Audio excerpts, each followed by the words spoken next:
Welcome back to the deep dive. Today we're sort of pushing the textbooks aside a bit. Yeah, we're jumping straight into fluency mechanics. Exactly. We've got some material, excerpts from a pretty popular English learning video, actually. Right, and it pushes this specific technique. Claims it can really speed up speaking and listening. And we're not just, listing vocab here. We want to unpack the whole thing, the method, the story they use, and interestingly, the sort of social lessons hidden in it. It's a really interesting approach, how it blends the how-to of language with empathy, almost.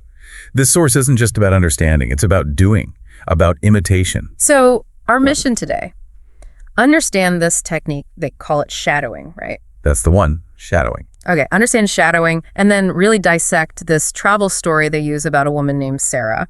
Pull out the language, sure, but also those insights on, handling mistakes and showing kindness. Especially in stressful places like airports. It's about more than just words. Absolutely. It feels like this whole system is trying to get learners past that mental translation step, make it more automatic, using an airport setting as the test ground. A perfect pressure cooker for it. Okay, so let's start with the method itself. This core practice, shadowing, sounds a bit mysterious.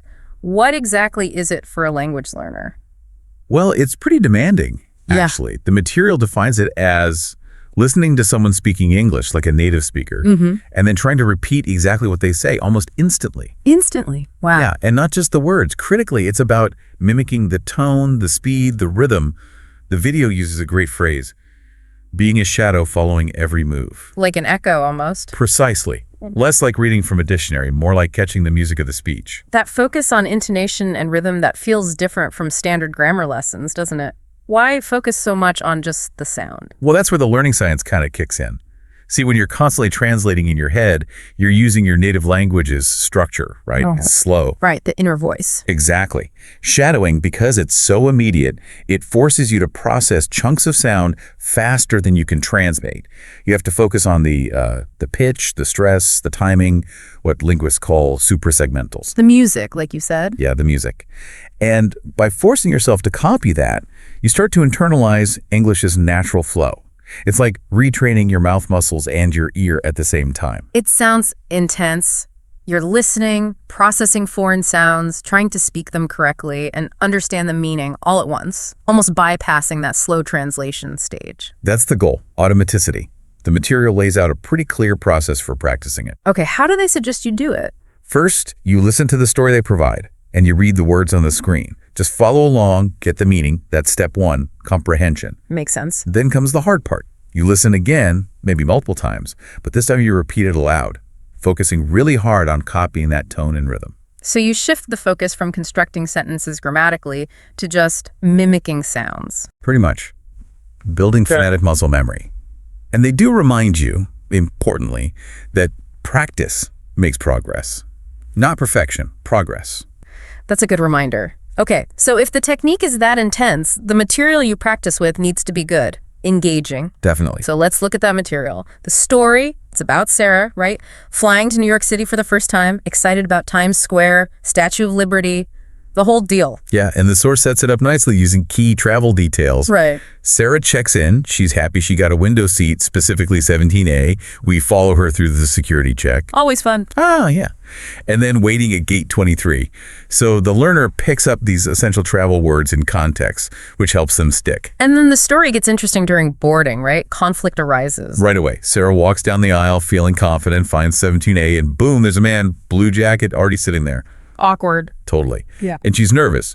But the video emphasizes confident speaking, so she manages to say clearly, "Excuse me, sir, this is my seat." Okay, so that's the first sort of practical phrase being modeled. Exactly. High-stakes conversation practice. And then they both check their boarding pass, Okay. and they both seem to have 17A. Instant confusion. But this is where the story pivots to a social lesson, which the creators really emphasize. Because the man's reaction is key. He doesn't get angry or argumentative. No, not at all. He focuses on de-escalation. The source says he smiles kindly. Kindly, okay. And he just concedes immediately. Says something like, "Okay, no problem, you can take the seat, I'll sit in the middle." Wow, just like that. Just like that. And Sarah, maybe a bit selfishly, takes the window seat she wanted.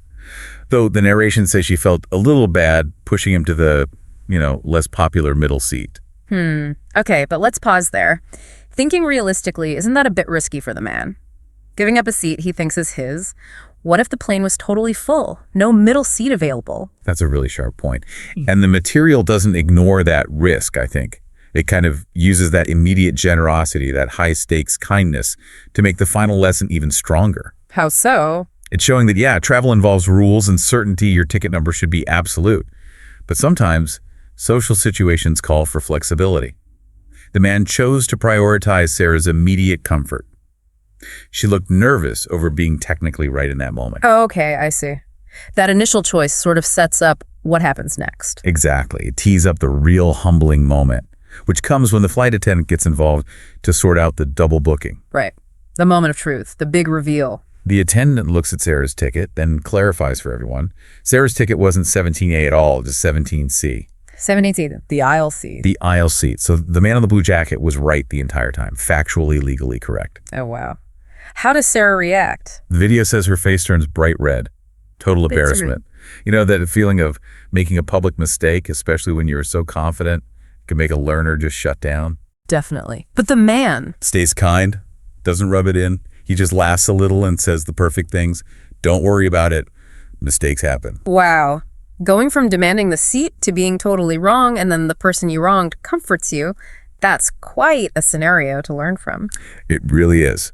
And if we connect this to the bigger picture, the story does something really clever. What's that? It teaches the practical skill, always double check your boarding pass, right? But it wraps that skill in an emotional lesson. It normalizes making mistakes, especially when you're excited or stressed or distracted, like in an airport. Takes the pressure off the learner, maybe. I think so, because the core lesson, the most important thing according to the source material, isn't about seat numbers. It's about the man's choice. His kindness and patience. Absolutely. That's highlighted as the key social skill here. He had the proof he was right, but he didn't use it like a weapon. He didn't argue, didn't shame her. And that simple kindness, especially in a stressful place like a plane, can really make a big difference, as the source says. It lowers what educators call the affective filter. Yeah. That emotional barrier to trying, to speaking. If he'd yelled at her, she might associate speaking English with shame. But because he was kind, she associates it with, well, humanity, growth, maybe. Precisely. And the material makes the link explicit. Learning English is like this journey. You'll make mistakes. They help you learn. The key is staying positive. Keep trying. So it's not just about grammar. It's about interaction, humane interaction. Exactly. Turning a potentially negative consequence, embarrassment, into a memorable learning moment. Way more effective than just memorizing rules. Okay, let's zero in on the practical language bits the material provides. Not just list them, but why these specific words and phrases? Why are they the essential ones? Well, they seem chosen for function, for navigating those key airport moments and resolving potential conflict. Hey. If you can't manage the airport basics, your trip stalls. Right. So the core vocabulary hits the essentials. Boarding pass, you need that to even start. Then the seat types. Window seat, middle seat, aisle seat, crucial for location and preference. And the places. Security check, the gate. Yeah, the logistical points. Right. And these aren't just abstract nouns, they're tools. You need to say, I showed my boarding pass at the gate. Or maybe, the security check line was long. Clarity is key there. Misunderstandings there can mean missing your flight. Exactly. Then, beyond the nouns, the phrases are golden for social navigation. They give the learner actual scripts. Like Sarah saying, excuse me, this is my seat. Polite but direct confrontation. Right. And when things were unclear, the phrase, let me check my ticket, is offered. Perfect way to pause things politely and look for facts. And the phrases for resolving the mistake, those feel like the real gems. Language for humility, for grace. Totally. The man's responses are the toolkit for smoothing things over. Don't worry about it. Quick, kind, dismisses the awkwardness. And mistakes happen. So simple, but so reassuring. Yeah, it normalizes error. It moves the learner beyond just basic politeness into using English with emotional intelligence. The material also includes those standard farewells, right? Have a good flight, enjoy your trip. Yeah, it wraps up the whole interaction from the initial problem to the resolution and parting words. Gives the learner a complete conversational arc to practice. A full circle. And practicing that circle through shadowing means you're not just saying words, you're practicing the feeling behind them, the confidence in asking, the relief in don't worry about it, the warmth in the farewell. So let's recap.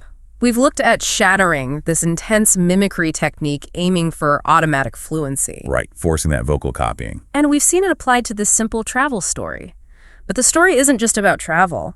It uses that seat mix-up to teach about patience, kindness, how reacting well is sometimes more important than being right. Yeah, the material really hammers home that the goal isn't just perfect grammar. It's effective, humane connection. The creators explicitly say, learning English is not just about words and grammar, it's about connecting with people. Sarah learned more than just airport vocabulary on that flight. Maybe a bit about humility, too. Definitely. And the man. He knew he was right. His boarding pass proved it. He had the truth on his side, the right to argue for his window seat. But he chose not to. He chose kindness first, patience. And that choice completely changed the interaction, turned Sarah's mistake into, well, a positive learning moment for her. It makes you think, doesn't it? When we know we're right, factually correct, what's the real cost of digging in our heels, of insisting on being right now? Versus the potential long-term gain of choosing patience, de-escalation, connection. Yeah. Maybe that's the deeper lesson here, beyond language learning. When is prioritizing connection, even when you're technically right, the better path forward? That's something to really chew on.